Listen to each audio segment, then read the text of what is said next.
Okay, आज हम लोगों को क्या पढ़ना है? इस्लाम। हम लोग 7वीं से 12वीं 7th to 12th सेंचुरी के बीच की चीज़ें पढ़ लिए हैं। उसके बारे में बहुत डिटेल में इसलिए नहीं क्योंकि वो टॉपिक हम लोग पढ़ चुके हैं थोड़ा सा पहले, तो जब डिटेल वाला फिर पारी आएगी तो फिर हम लोग पढ़ेंगे उसको, ठीक है, जिसको कहते हैं राजपूत काल, प्री मेडवल, ठीक है। लेकिन हम लोगों ने जो पढ़ा, जो अध्ययन किया, उसको किस रूप में पढ़ा? As the political condition of India in 7 to 12th century, between 7 to 12th century, 7वीं से 12वीं शताब्दी के बीच में भारत की राजनीतिक दशा कैसी थी। क्योंकि यहाँ पर कुछ इवेंट्स हैं, कुछ घटनाएं हैं जो भारत, जिसके लिए भारत की राजनीतिक दशा, पॉलिटिकल कंडीशन भी जिम्मेदार है ना। अब वो इवेंट क्या है? वो है अरब आक्रमण या तुर्की आक्रमण, विदेशी आक्रमण। तो ये कॉमन सेंस की बात है कि जब भी, वो भी भारत के लिए, जब भी कोई केंद्रीय सत्ता, सेंट्रल पावर कमजोर होती है, डिक्लाइन फेज में जाती है, तो दो रिजल्ट सामने आते हैं। एक तो विदेशी आक्रमण होता है, फॉरेन अटैक्स, तुरंत, क्योंकि उधर बाउंड्री पर बैठे हैं, पंजाब वाले क्षेत्र के बाउंड्री पर, उत्तर पश्चिम, नॉर्थ वेस्ट बाउंड्री जो है, उधर बैठ के देख रहे हैं ये भी चंद्रगुप्त मौर्य है, भी नहीं चलना है, अशोक है, फिर और नहीं चलना है कि और खतरनाक है। लेकिन जैसे देखा अशोक के पुत्र पौत्र आए, सक्सेसर्स, उनको लगा ये नालायक हैं, ये कुछ नहीं कर सकते, बोले अब चलो। कहने का मतलब कोई सेंट्रल पावर कमजोर हो, विदेशी आक्रमण हो जाता है। और दूसरी, जो पॉलिटिकल फील्ड में, राजनीतिक क्षेत्र में एक डिजास्टर है, उसको डिजास्टर ही कह सकते हैं, वो है decentralisation.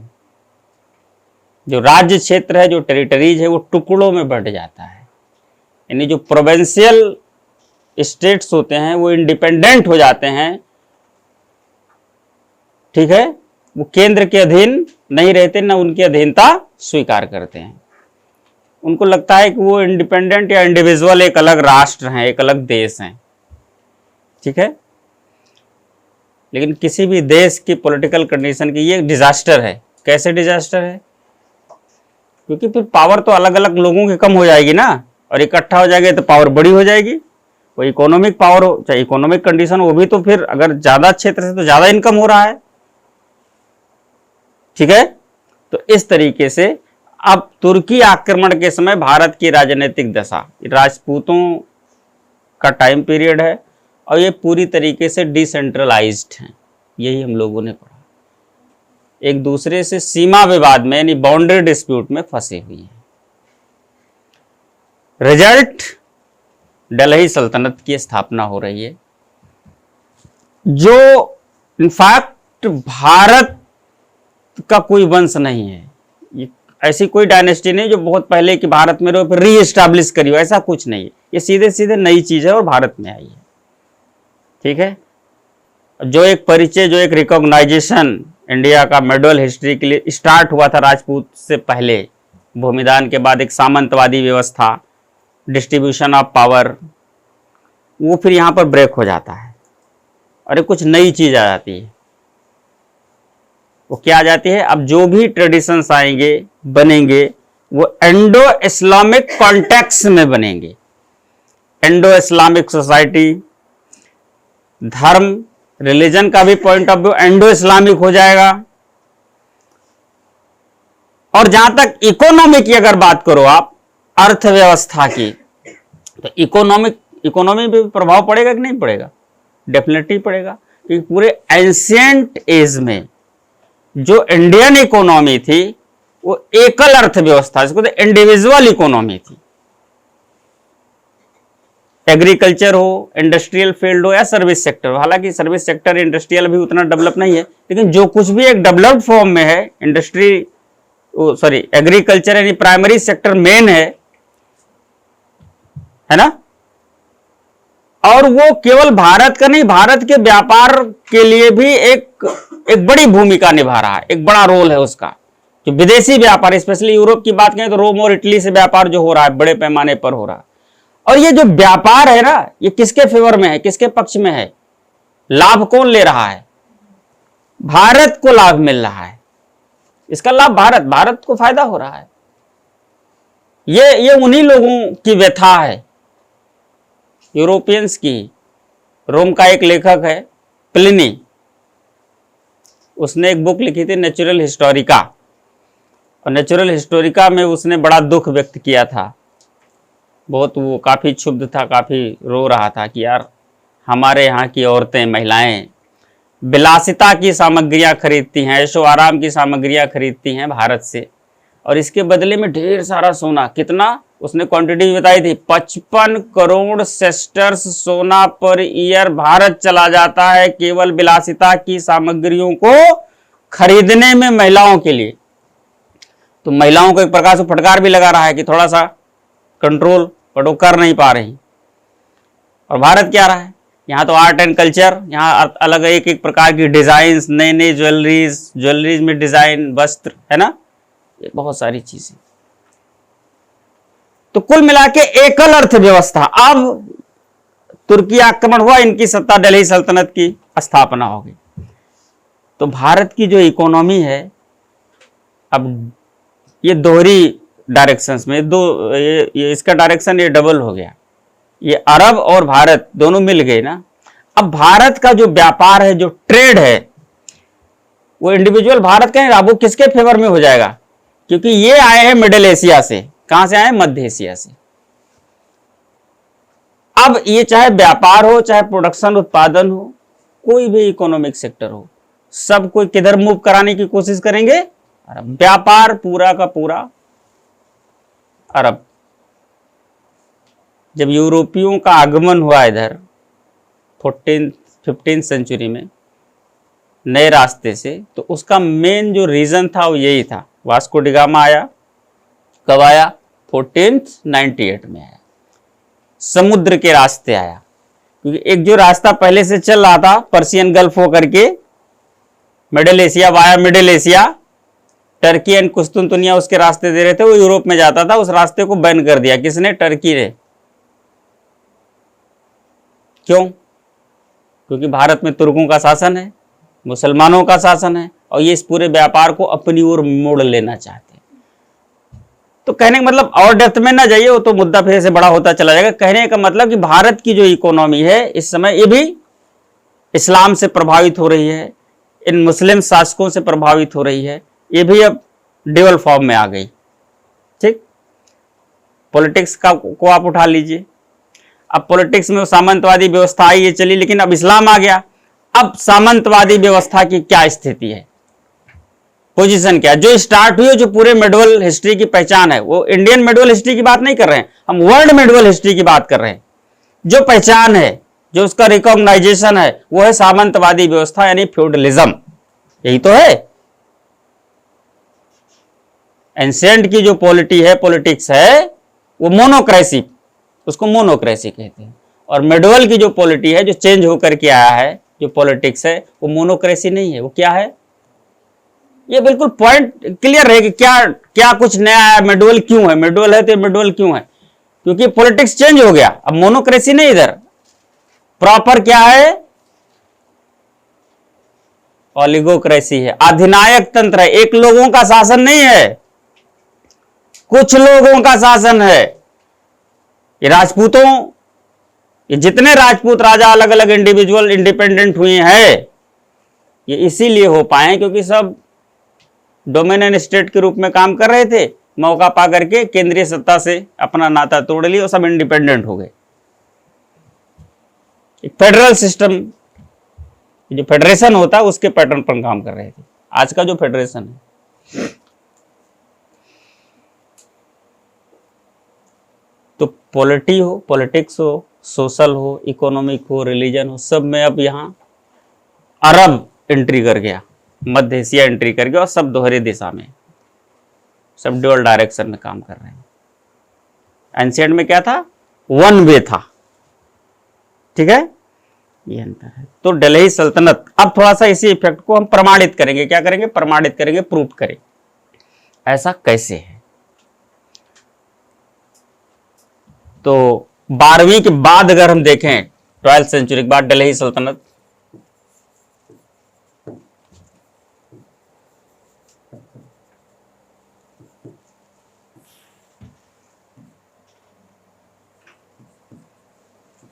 Twelfth to 16th, exactly date भी आप लिख लीजिए जब से प्रॉपर इस्टेब्लिश हुआ है, 1206, 1206। और एग्जैक्टली डेट लिख लीजिए जब एकदम से समाप्त हो गया है ये सल्तनत। मैं इस्लाम के समाप्ति की बात नहीं कर रहा हूं। 1526, ठीक है। सबसे पहले किस राजवंश की स्थापना हुई? गुलाम वंश।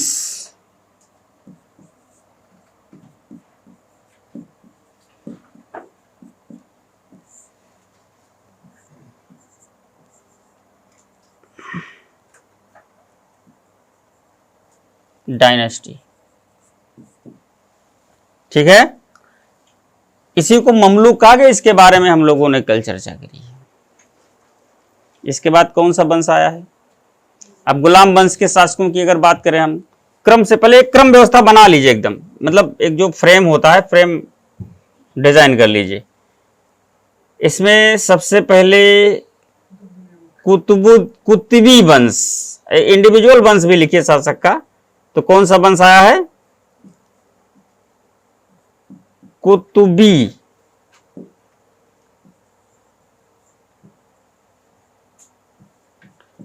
डायनेस्टी, जिसमें सबसे पहले रहा है कुतुबुद्दीन ऐबक।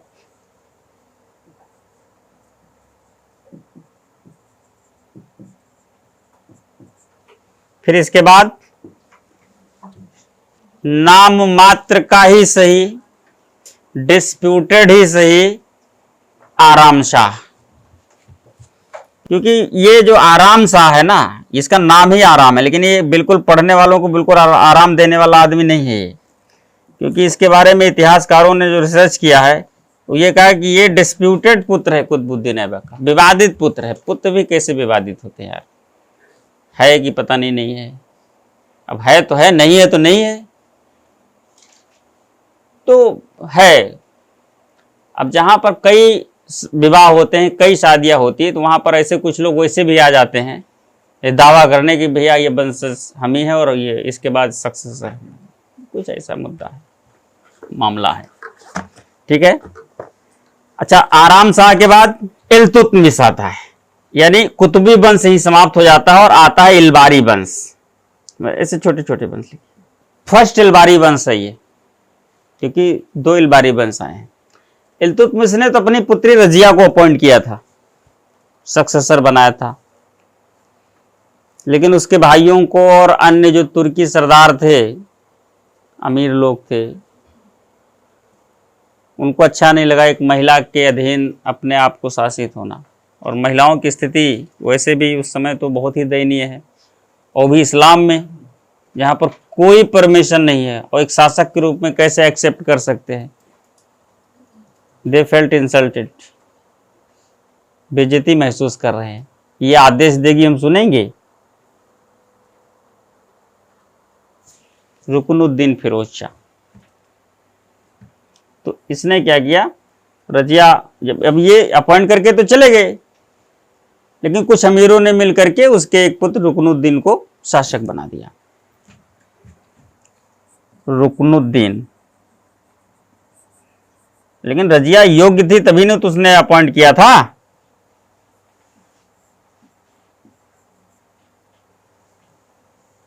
तो कुछ तो योग्यता उसको दिखाना ही है।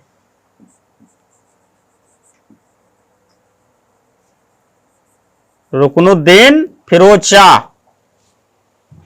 इसके बाद रजिया आएगी। फिर रजिया ने मौका देखते, एक समय कहीं बाहर गए हुए थे, किसी अभियान पर गए या शिकार खेलने गए थे, जो भी करने गए हों, तो उसको मौका मिला तो वो लाल वस्त्र पहन करके मस्जिद के सामने उपस्थित हुई। शुक्रवार की मस्जिद जहां भीड़ बहुत होती है, उसने, क्योंकि उस समय लाल वस्त्र जो होता था वो न्याय का प्रतीक, यानी जो पीड़ित होता था अगर उसको जस्टिस चाहिए तो लाल वस्त्र पहनकर, रेड कलर जो क्लोथ है उसको पहन करके उपस्थित होगा, तो जो न्यायाधीश है उसको पहले ही लग जाएगा कि ये पीड़ित आदमी है और इसको न्याय चाहिए, जस्टिस चाहिए, ये सताया हुआ है। तो उसने जनता से न्याय की भीख मांगी। मेरे पिता ने मुझे शासक के रूप में उत्तराधिकार दिया था और बलपूर्वक छीन लिया गया। मतलब this dynasty was captured by the contemporary rulers, है ना। तो जनता ने न्याय दिया और मौके पर ये थे नहीं तो रजिया को उठा के, हालांकि जब से रजिया आई, रजिया काफी योग्य व्यक्ति थी, लेकिन रजिया षड्यंत्रों का शिकार हो गई लड़ते लड़ते। हालांकि उसने भी काफी प्रयास किया बट फाइनली तो शिकार हो गई, वो चल नहीं पाई। और रजिया के बाद मुइजुद्दीन, अब उसके उत्तराधिकारी आएंगे सीधे, इल्तुतमिश के जितने भी पुत्र होंगे इधर उधर, उसके भाई के वो सब आएंगे। मुइजुद्दीन बैराम शाह, नोट कर लीजिए, यहाँ जगह उतनी नहीं। मुइजुद्दीन हम इधर लिख दे रहे हैं।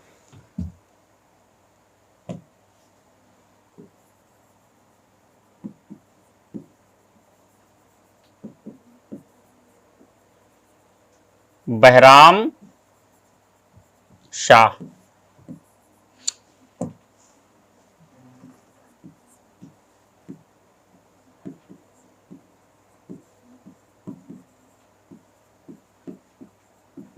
अब ये लोग जो शासक बन रहे हैं ना, ये अपने बल पे नहीं बन रहे हैं, इन लोगों को शासक बनाया जा रहा है।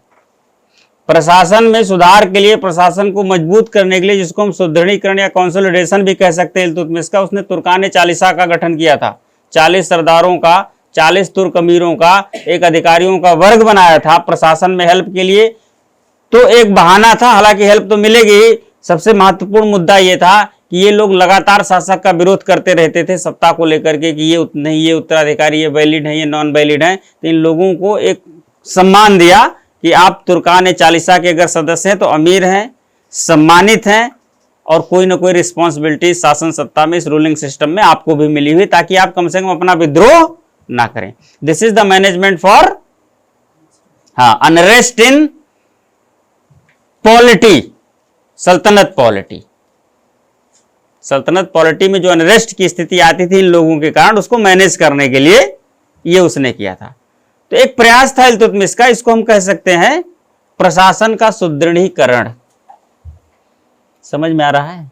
कुछ कम आ रहा है? आप इतना ना समझो, हम बता रहे हैं कि सुन लो, क्योंकि वो दोबारा भी आएगा, क्योंकि पहली बार में बहुत क्लियरेंस बनता नहीं। तो हम तो इसलिए बता रहे हैं कि जब दोबारा डिटेल में पढ़ाएंगे तो आपको फिर सुना सुना लगे और फिर समझ में आ जाए, नहीं तो फिर सुना सुना, पहली बार सुनोगे तो सुना सुना लगता है ना, और फिर ऐसे तो सुना सुना लगेगा। तो इसीलिए हम बोल देते हैं 2-4 लाइन इधर उधर अगल बगल। आप केवल फोकस करो कि इसके बाद कौन, इसके बाद कौन, इसके बाद कौन, इतना ही फोकस करो, ज़्यादा इसको दौड़ाने की जरूरत नहीं है। मैंने पहले कहा और बहुत उचित है कि जहां तक बल काम करे, क्षमता काम करे, काम वही करना चाहिए, कैपेसिटी से आगे नहीं बढ़ना है, उससे नुकसान होता है, बस सीधी सी बात है। उसका कोई फायदा नहीं मिलने वाला है कि आपने बहुत एफर्ट किया। एफर्ट का कोई मतलब नहीं, रिजल्ट का मतलब है। आप बहुत मेहनत करें, असफल हो जाइए तो सब लोग इधर उधर की बात करें, पता नहीं क्या कर रहे थे, पढ़ रहे थे कि घर वालों को पैसा फूंक रहे थे, कि घूम रहे थे, कोचिंग के नाम पे कहाँ जा रहे थे। आप कुछ मत कीजिए बट सफल हो जाइए। ये बहुत मेहनती है यार, कैसे उसने मतलब कितना श्रम किया होगा, कितना योग्य आदमी है, एबल है। तो इम्पोर्टेंस रिजल्ट का है, इम्पोर्टेंस एफर्ट का उतना, ठीक है। एफर्ट साइलेंटली करना चाहिए, क्योंकि सफलता शोर मचाती ही मचाती है। आप चाहे जितना उसको दबाने की कोशिश करो, ठीक है। ओके, आगे बढ़ते हैं। तो मुइजुद्दीन बैराम शाह, अब एक्चुअली ये जितने अमीर लोग हैं जिन्होंने रजिया को खत्म किया अपने ईगो के चलते, ये लोग अब शासक तो बन नहीं सकते, इसलिए क्योंकि फिर विद्रोह हो जाएगा, क्योंकि वंश से रिलेटेड नहीं है। लेकिन किंग मेकर का काम कर रहे हैं ये लोग, किसी न किसी को उस राजघराने के जिसका ब्लड रिलेशन है, जिसको उत्तराधिकारी प्रूफ किया जा सकता है उसको बना देते हैं। तो ये लोग शासक तो बन जाते हैं लेकिन काम करते हैं उसी का जो इनको उस पद पर, उस पोस्ट पर बैठाया है। तो बैराम शाह, इसने, बैराम शाह ने ही नाइब का पद गठन किया था। नाइब, नाइब एक पोस्ट होती है नहीं, ये पहली बार आई। जस्ट पैरेलल रूलर, शासक के समानांतर एक पोस्ट इसने क्रिएट किया। उस पद पर जो रहेगा वो शासक के सलाहकार के रूप में, तो उसको एक्सप्लेन किया गया है कि adviser of the ruler, but गद्दे पर इनको बैठा दिया और सारा काम वही कर रहा है, क्योंकि उसका रोल क्या है? उसका रोल यह है कि वो किंग मेकर है, उसने ही बनाया है। तो शासक नहीं बन सकता, लेकिन शासक के समानांतर वो खड़ा हो गया। एक प्रकार से शासक की सारी भूमिका वही निभा रहा है। इसने नाइब का पद गठन किया हुआ था। बड़ा मिसयूज भी हुआ इस पोस्ट का।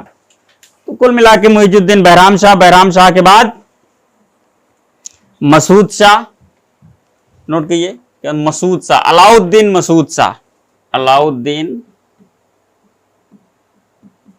मसूद शाह, और फिर नासिरुद्दीन महमूद शाह।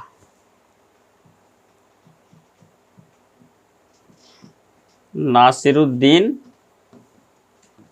महमूद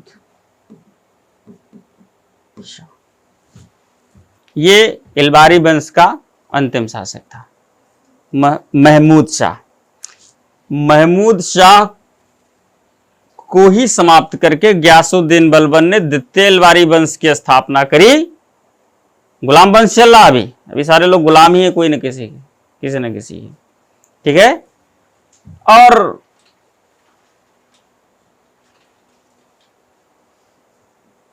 बलबन आया, गयासुद्दीन बलबन,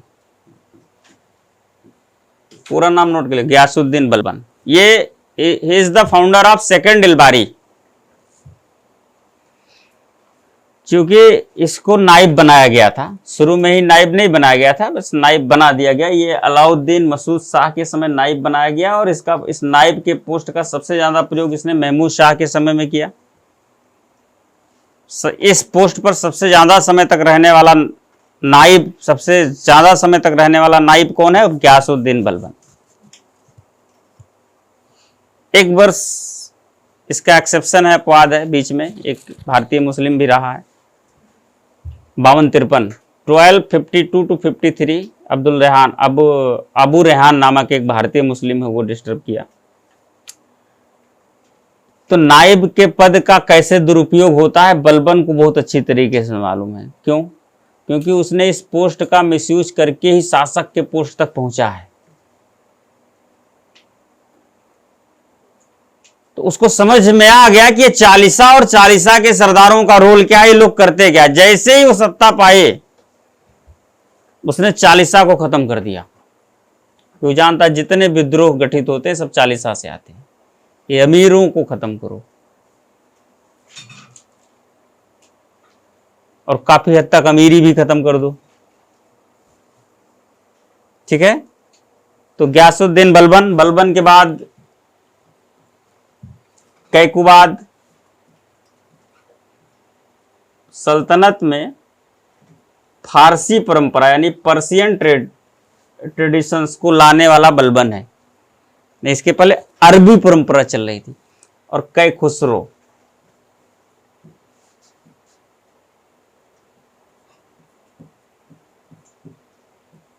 कैकुबाद और कैखुसरो। कैखुसरो पौत्र, ये पौत्र है और ये पौत्र का पौत्र है, कैखुसरो। यहां पर बलबन ही मेन है, क्योंकि इसके बाद फिर विद्रोहों का दौर शुरू हुआ है। और कैकुबाद तो नाम मात्र का शासक थे, 2.5 वर्ष का बालक था यार, छोटा सा। और जलालुद्दीन खिलजी ने इसको शासक बनाया, खुद उसका संरक्षक लिए गार्जियन बना, और इसके बाद उसको हत्या कर दिया, मार दिया उस छोटे से बालक को, और एक नए राजवंश खिलजी राजवंश की स्थापना की, ठीक है। यहीं पर गुलाम वंश समाप्त हो जाता है। गुलाम वंश का अंतिम शासक कैखुसरो था, ठीक है। और गुलाम वंश यहीं समाप्त हो जाता है। जलालुद्दीन खिलजी ने कैखुसरो की हत्या करके एक नए राजवंश की नींव डाली, खिलजी वंश।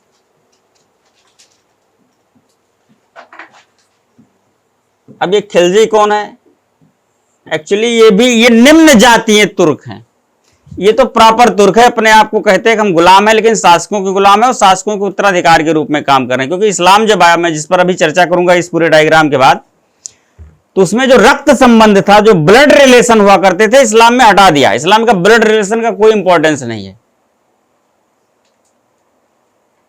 कि आपके बाद आपका पुत्र या ये ऐसा कोई, वो धर्म संबंधों पर आधारित रिलेशन हो गया।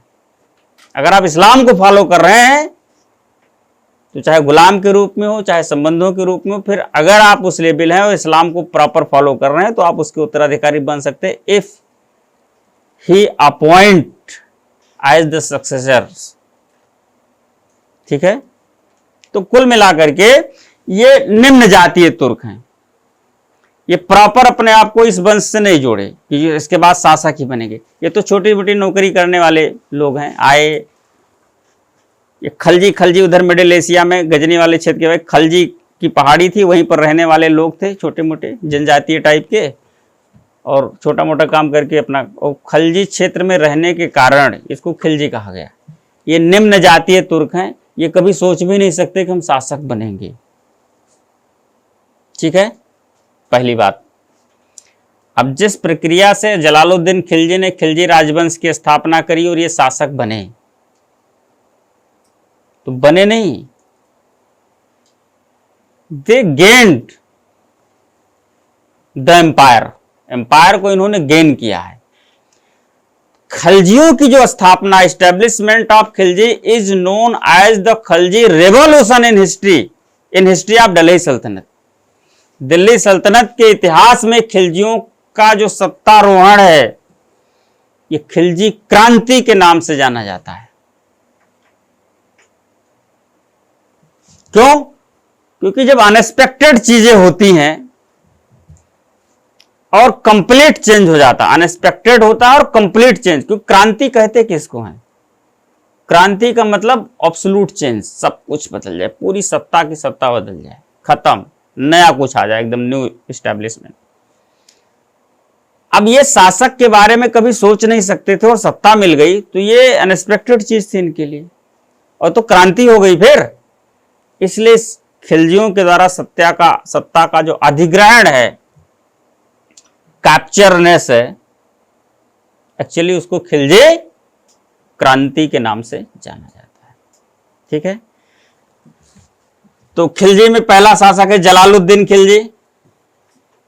हालांकि इसकी उम्र ज्यादा है, 60 के ऊपर है, ये 63 वर्ष का बता रहा, हम 63 ईयर्स के। इसकी हत्या इसके भतीजे अलाउद्दीन ने कर दी। होनी ही थी, क्योंकि इसने भी छोटे से बालक को मारकर गद्दी प्राप्त करी थी। फिर गद्दी पर बैठने के बाद इसने कहा, मैं बुजुर्ग आदमी हूं, मैं खून खराबा नहीं चाहता, मुसलमानों का रक्त नहीं बहाना चाहता, हम सबसे एक कोऑर्डिनेशन पर काम करना चाहते हैं, मिलजुल के काम करना चाहते हैं। अब ये इसकी पॉलिटिकल पॉलिसी है या मजबूरी, ये हम लोगों का अध्ययन का मुद्दा है, तो अध्ययन करेंगे जब मौका आएगा। मुझको तो लगता है कि ये इसकी मजबूरी है। फिलहाल जो भी हो, अलाउद्दीन खिलजी, जिसका बचपन का नाम अली गुरशब था, इसका भतीजा था और दोनों में काफ़ी अच्छी बैठती थी। जलालुद्दीन खिलजी के समय में काफ़ी विजयों का श्रेय, जितनी विक्ट्री है, उसकी क्रेडिट अलाउद्दीन खिलजी को ही जाती है। बहुत सारा धन लूट के लाया वो, स्पेशली साउथ वाले सेक्शन से। साउथ में सल्तनत का अटैक करने वाला जो पहला शासक है, सल्तनत का कंक्वेस्ट साउथ में, सल्तनत अभियान साउथ में, ये स्टार्टर कौन है? इसको स्टार्ट करने वाला वो है अलाउद्दीन खिलजी।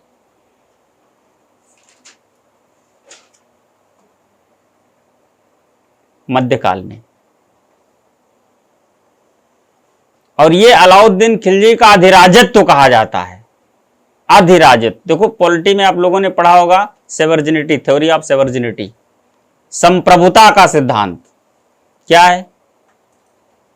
संप्रभुता का सिद्धांत, इसका मतलब complete honour, to be complete honour, कि हम जो भी डिसीजन ले रहे हैं इंटरनली मामलों में या एक्सटर्नली मामलों में, अपने राज्य क्षेत्र के भीतर के मामलों में जो निर्णय ले रहे हैं, वो हमारे समानांतर कोई ऐसी पावर नहीं है जो विरोध करे। विरोध करना कोई गुनाह नहीं करे, बट कोई ऐसी पावर नहीं है हमारे पैरेलल कि हमारे द्वारा लिए गए डिसीजन को कम कर सके, काट सके या रोक सके। अगर हमको लैपटॉप बांटना है तो हम बांटेंगे, कोई चिल्लाए कुछ भी करे, वो उसकी आज़ादी, बट अगर हम करेंगे तो करेंगे, रोक नहीं पाएंगे। दिस इज द इंटरनल सेवर्जिनिटी, आंतरिक संप्रभुता। एक होता है एक्सटर्नल सेवर्जिनिटी, पाकिस्तान जाएंगे बर्थडे पर, बहुत लोग चिल्लाए कि गलत है गलत है गलत है, लेकिन ये हमारी बाह्य संप्रभुता है, हम जाएंगे, कौन रोकेगा? चिल्ला ही सकते हैं, रोक नहीं सकते। तो संप्रभुता दो, एक्सटर्नल इंटरनल। एक होता है सर्जरिटी, अधिराजत्व। ये क्या होता है?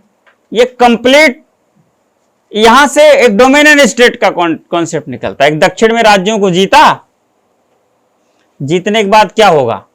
कब्जा कर ले, वहां की शासन व्यवस्था खुद हैंडल करे।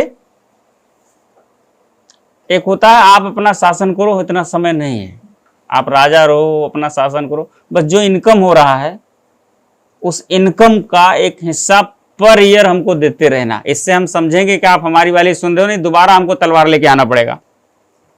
तो हम दोबारा तलवार लेके ना जाएं, वो पर ईयर अपने इनकम का पहुंचाता रहेगा। इसको तो सर्जनिटी, अधिराजत्व। ठीक है, यहां पर दोनों संप्रभुताएं बनी होती हैं। राज्य की अधिराजत्व स्वीकार करने वाला, बस उसको केवल कुछ धन, ग्रहण मोक्षानुग्रह। समुद्रगुप्त का भी यही पॉलिसी था। समुद्रगुप्त भी दक्षिण अभियान किया था गुप्त काल में, प्राचीन में।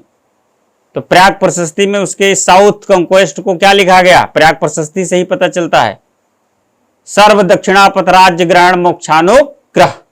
सभी दक्षिणापथ के राज्यों को जीत लिया गया, फिर उन्हें मोक्षानुग्रह, मुक्त कर दिया गया।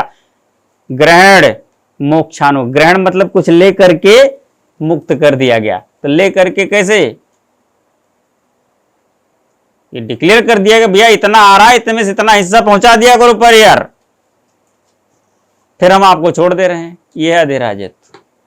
समझ में आया? तो ये अधिराजत्व साउथ में स्टार्ट करने वाला मध्यकाल में अलाउद्दीन खिलजी था। बाकी अलाउद्दीन पढ़ेंगे तो पूरा पढ़ेंगे। तो जलालुद्दीन खिलजी, इसके बाद अलाउद्दीन खिलजी। अलाउद्दीन खिलजी एक ये नए नए प्रयोग करने वाला व्यक्ति भी था और सफल प्रयोग किया है।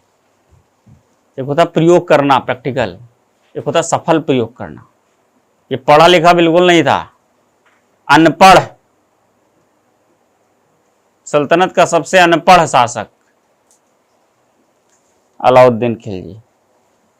सल्तनत का सबसे पढ़ा लिखा शासक, पोस्ट ग्रेजुएट और पीएचडी होल्डर मोहम्मद बिन तुगलक, जिसको लोग पागल कहते हैं कि नालायक है। पढ़ना लिखना भी घातक भी हो सकता है। सबसे कम पढ़ा लिखा, इसने बिल्कुल न्यू इकोनॉमी चला दी।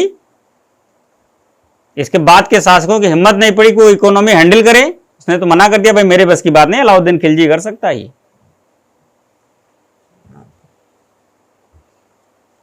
अलाउद्दीन खिलजी, ठीक है। इसके बाद शिहाबुद्दीन उमर, इसका फिर विद्रोह का सिलसिला शुरू हो गया। शिहाबुद्दीन उमर, नोट करो, ये उसका पुत्र है। आंतरिक षड्यंत्रों का शिकार हो गया, इसको लोग मार दिए। फिर इसके बाद मुबारक शाह खिलजी, ये मुबारक शाह खिलजी ये थोड़ा सा अजीब ढंग का आदमी था। ये था तो पुरुष, लेकिन ये स्त्री वेश में रहना बहुत पसंद करता था। पता नहीं क्या मतलब था कि ये परमानेंट ये जो है महिलाओं के ही वेश में रहता था, हरकतें भी वैसे ही करता था। ये दरबार में भी साड़ी और सलवार कमीज पहन के चला जाता था, लिपस्टिक वगैरह लगा के अब ठीक है यार, आदत तुम्हारी ठीक नहीं तो घर में ही रहो, दरबार में जाने की क्या जरूरत। लेकिन अब शासक था, कुछ भी करे कौन रोकेगा। एक भारतीय मुसलमान था खुसरो शाह, अब ये शासक था, वो इसका सहयोगी था, वो ये उसको बहुत मानता था। अब ये मानता था लेकिन उसको कितना बुरा लगता था वही बताए। वो तो बिल्कुल चिढ़ के रह जाता था, जब वो उसको पकड़कर उसका आलिंगन करता था तो उसको लगता था कि इसको मार डालें भी। लेकिन अब जो शासक था तो कैसे, चलो बेटा कर लो, मौका मिले बताएंगे। फिर खुसरो शाह ने मौका पाकर इसकी हत्या कर दी। और खिलजी वंश से रिलेटेड नहीं, लेकिन इसके बाद का शासक खुसरो शाह भारतीय मुस्लिम हुआ है। खुसरो शाह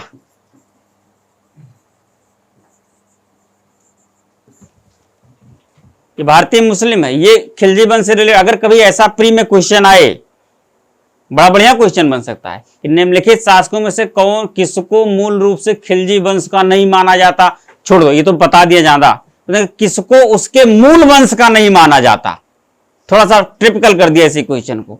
निम्नलिखित शासकों में से किस शासक को उसके मूल वंश का नहीं माना जाता, which ruler is not considered in his basic वंश या हायरार्की। खुसरो शाह ये है तो खिलजियों, इसका अध्ययन तो हम खिलजी में ही करते हैं, बट ये रियली खिलजी वंश का, ये भारतीय मुस्लिम था। ये तो मुबारक शाह जो है ये अपने साथ इसको लिए रहता था परमानेंट, उसने उसकी हत्या कर दी थी। खुसरो शाह के बाद तुगलक वंश की स्थापना होती, गयासुद्दीन तुगलक शाह, तुगलक वंश।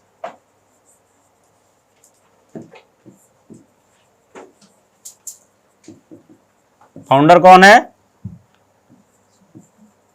गयासुद्दीन तुगलक।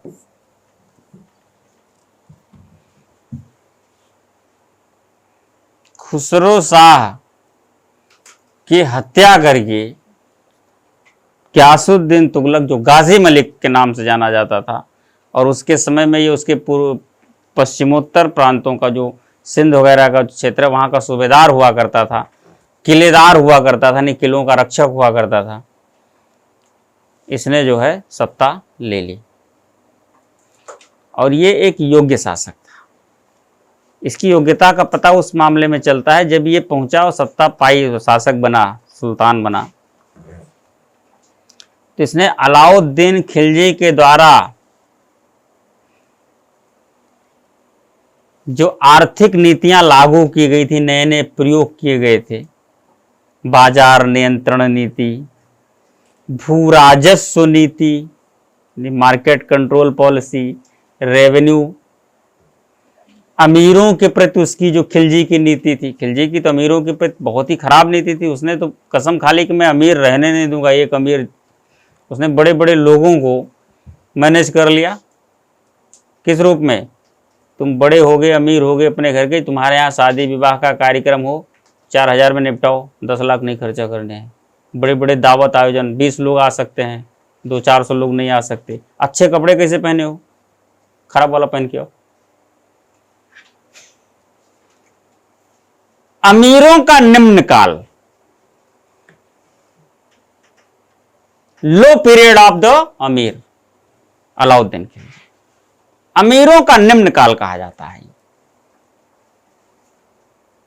बाजार नियंत्रण नीति, राजस्व नीति, 80% तक इसने टैक्स ले लिया और किसी ने मतलब आवाज तक नहीं उठाई इसके खिलाफ, नहीं तो विद्रोह हो जाता है। 80%। ये इसका गजब का मैनेजमेंट था। ये आया, इसने कहा ईसाई मेरे बस का नहीं है भैया, सबको हटाओ। इसने फिर वही पुरानी व्यवस्था और अपने अकॉर्डिंग जो इसकी कैपेसिटी थी उसके अकॉर्डिंग सारी चीजें, इसको कहते योग्यता। क्यों? क्योंकि फिर सत्ता का पतन हो जाता ना अगर फॉलो कर नहीं पाते प्रॉपर, और पॉलिसी वही रहती। जैसे अशोक के बाद उसके उत्तराधिकारी मौर्य साम्राज्य के पतन खत्म करा दिए, लोगों ने कहा इसके लिए जिम्मेदार कौन है, तो रोमिला थापर जैसे इतिहासकारों ने कहा अशोक ही जिम्मेदार है, उसने ऐसे कठोर और ऐसी धम्म की नीति और ये सब पॉलिसी लाने की जरूरत क्या थी? अशोक किसी जिम्मेदार भाई? भाई वो कर सकता था, वो लाया, आप नहीं कर सकते थे, आपकी योग्यता क्या होनी चाहिए थी? आप हटा देते और अपनी पॉलिसी लागू करते। जैसे इसने किया, इसको लगा कि मैं अलाउद्दीन के जैसा नहीं शासन कर सकता, तो इसने वो सारी पॉलिसी हटा दी और अपने अकॉर्डिंग कर लिया, बढ़िया चला। उसके उत्तराधिकारियों को यही करना चाहिए था। तो उसके लिए अशोक नहीं, वो जिम्मेदार है ना। पहले अपने आप का पता करना है, क्या पावर है, फिर उसके अकॉर्डिंग व्यवहार करना है। हमें दूसरे के अकॉर्डिंग कैसे व्यवहार कर सकते हैं हम? अगर ऐसा करेंगे तो पतन तो होगा ही। तो ये अपनी, ये इसको निज अयोग्यता कहते हैं, सेल्फ इनएबिलिटी, निज अयोग्यता इसी को कहते हैं। तो गयासुद्दीन तुगलक, इसके बाद मोहम्मद बिन तुगलक, सबसे पढ़ा लिखा पगलेट लोगों ने कहा है। फिर फिरोज शाह तुगलक,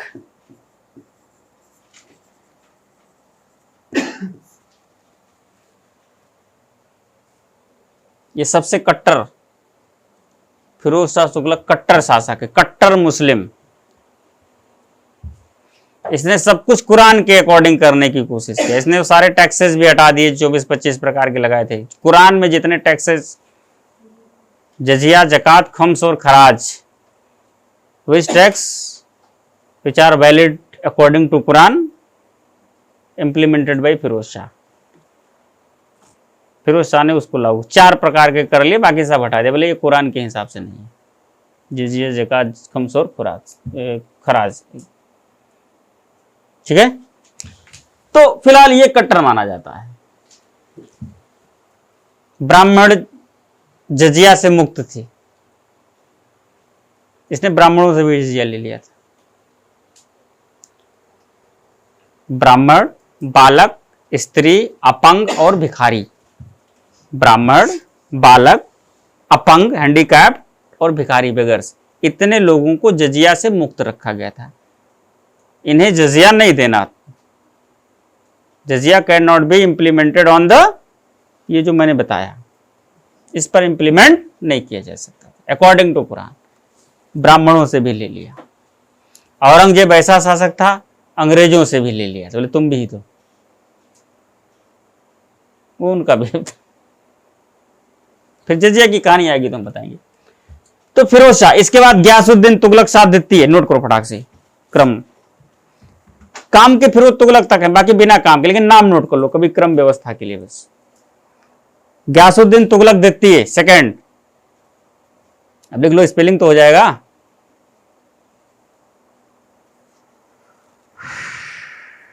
फिर नासिरुद्दीन मोहम्मद, नासिरुद्दीन मोहम्मद नेक्स्ट।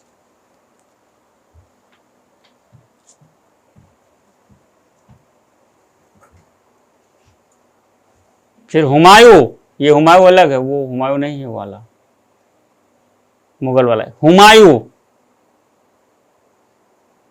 और इसके बाद नासिरुद्दीन महमूद, लास्ट है नासिरुद्दीन महमूद, ठीक है। ये अंतिम तुगलक शासक है।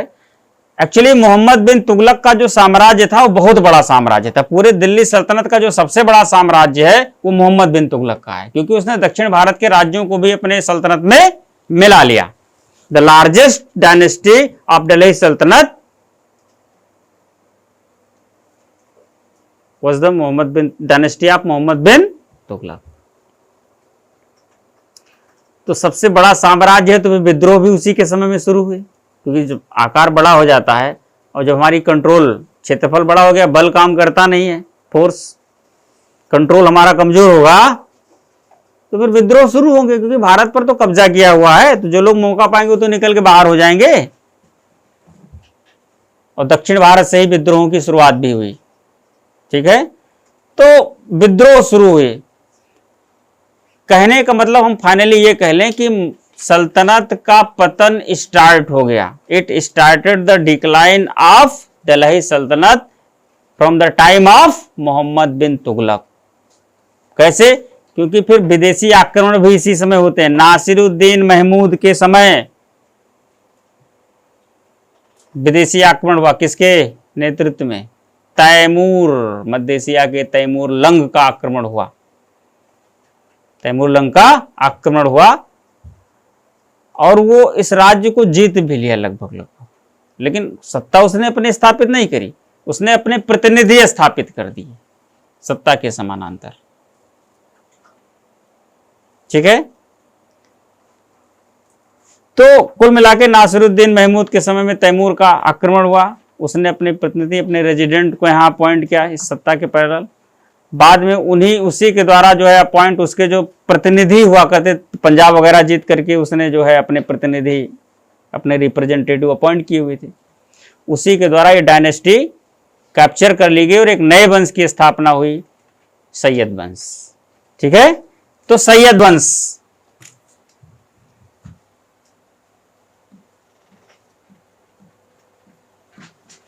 सैयद वंश ये, अच्छा एक चीज और हम बताएं आपको,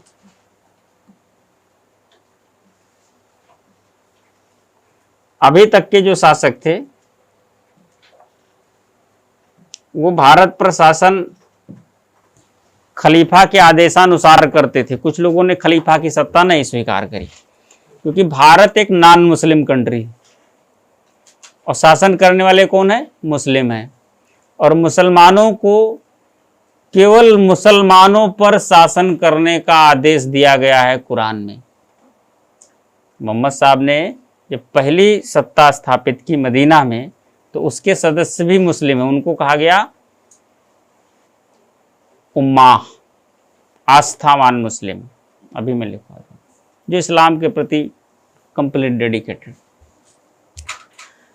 तो किसी भी मुसलमान को किसी नॉन मुस्लिम पर शासन करने का अधिकार,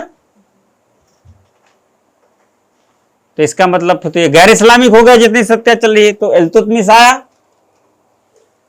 कुतुबुद्दीन ऐबक शासक नहीं था, एक कारण ये भी है क्योंकि अभी वो अथॉरिटी नहीं थी ना उसके पास। इल्तुतमिश आया, अब उसको अथॉरिटी कैसे मिली? खलीफा, क्योंकि पैगंबर के बाद इस्लाम की सत्ता किसके हाथ में? खलीफा के हाथ में।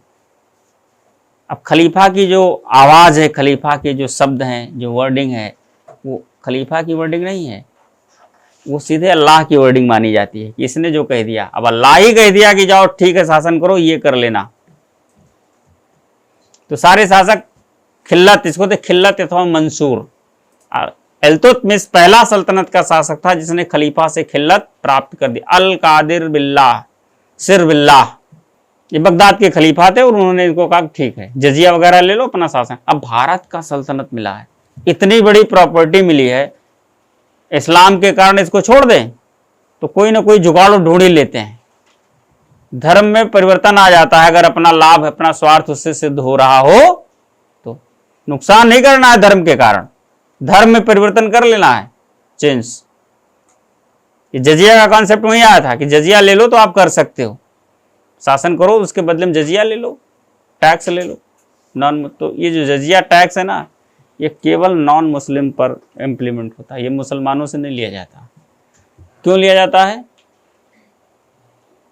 क्योंकि उन्हें अनिवार्य जो सैनिक सेवा होती है, जो कंपलसरी मिलिट्री सर्विस होती है, जो प्रत्येक मुसलमान को हिदायत है कि अपने शासन सत्ता के लिए कुछ निर्धारित वर्षों तक मिलिट्री सेवा जरूर दे, सैनिक सेवा जरूर दे, तभी वो पक्का मुसलमान माना जाएगा। ये मुसलमानों का, अब हिंदू होकर के कैसे सैनिक सेवा देंगे? तो उससे मुक्त कर दिया गया कि जजिया दे दो तुम, 2% 2.5%, ज्यादा इनकम नहीं होती थी क्योंकि ये विभेदकारी कर था। जजिया कौन सा कर था? ये डिस्क्रिमिनेटिव टैक्स, हिंदू और मुस्लिम को अलग करता था। फिलहाल तो सैयद वंश है। अब सारे सुल्तान इसके बाद खलीफा से खिल्लत अथवा मंसूर प्राप्त करके अपनी सत्ता स्थापित की। अलाउद्दीन खिलजी ने खलीफा को मानता था, बट वो ये नहीं मानता था कि ये कहेंगे तभी हम करेंगे। वो शरा या शरीयत से बधा, उसने कहा कि मैं शरा और शरीयत के सिद्धांतों से बधा नहीं हूं। भाई अल्लाह क़यामत के दिन मेरे साथ कैसा व्यवहार करेगा आई डोंट नो, मुझे नहीं पता, लेकिन मैं वही करता हूं जो मुझे अच्छा लगता है और मेरी प्रजा के लिए कल्याणकारी है, वेलफेयर है। और उसने भी कहा आई डोंट नो, बट उसने भी कहा कि मैं इसकी परवाह भी नहीं करता, आई डोंट केयर ऑल्सो, अल्लाह को जो करना हो करे। तो कुछ लोगों ने, इतिहासकारों ने उसके लिए लिखा कि इसने धर्मनिरपेक्ष सत्ता की स्थापना करी। हमने कहा पढ़ लो यार, धर्मनिरपेक्षता अलग मुद्दा है, ये कौन सा धर्मनिरपेक्ष है कि मैं परवाह नहीं करता, ये तो तुम्हारा निजी फ्रस्ट्रेशन है है ना। तो कुल मिलाकर के ये भी स्टडी का विषय है, ये धर्मनिरपेक्ष मामला है कि नहीं है, लेकिन ये कठिन मामला है, इसको हम लोग जीएस के लेवल पर नहीं स्टडी करेंगे, ये ऑप्शनल लेवल पर स्टडी है, ठीक है। फिलहाल तो अब ये सैयद जो है, इन्होंने क्या किया, ये खलीफा वाले मुद्दे को किनारे कर दिया। मैंने खलीफा से खिल्लत प्राप्त करके सत्ता नहीं, ये तैमूर के चौथे पुत्र शाहरुन के प्रतिनिधि के रूप में, as the representative of Shahrukh who was the fourth son of Timur ruled. Timur के चौथे पुत्र शाहरुन द्वितीय के प्रतिनिधि के रूप में शासन किया, क्योंकि यह सत्ता जीता था तैमूर, तो कुल मिलाकर प्रतिनिधि ने, रिप्रेजेंटेटिव के उसने कर दिया था, सत्ता उसने लिया नहीं, शासक यही थे बट अपना एक रिप्रेजेंटेटिव कर दिया, चलो इनके देख रेख में, इनके गाइडेंस में आप अपना काम करो। तो यह है, तो ये खुद इंडिपेंडेंट शासक नहीं घोषित कर सकते, नहीं तो फिर वो तलवार लेके आ जाता तैमूर उधर से, मतलब तुमको मैंने नौकरी दी थी, तुम सत्ता ही संभाल लिए। तो खलीफा से खिल्लत लेकर के नहीं, इन्हें कहा नहीं सत्ता नहीं संभाल लिए, आपके जो कर्ता धर्ता है, जो पावर होल्डर हैं, उनके प्रतिनिधि, उनके रिप्रेजेंटेटिव के रूप में, यानी शाहरुन सेकंड के रिप्रेजेंटेटिव के रूप में इसने सत्ता, खलीफा की सत्ता यहां पर नहीं आती है, ठीक है। तो सैयद वंश, इसकी स्थापना खिज्र खां ने की थी। फाउंडर कौन है? खिज्र खां।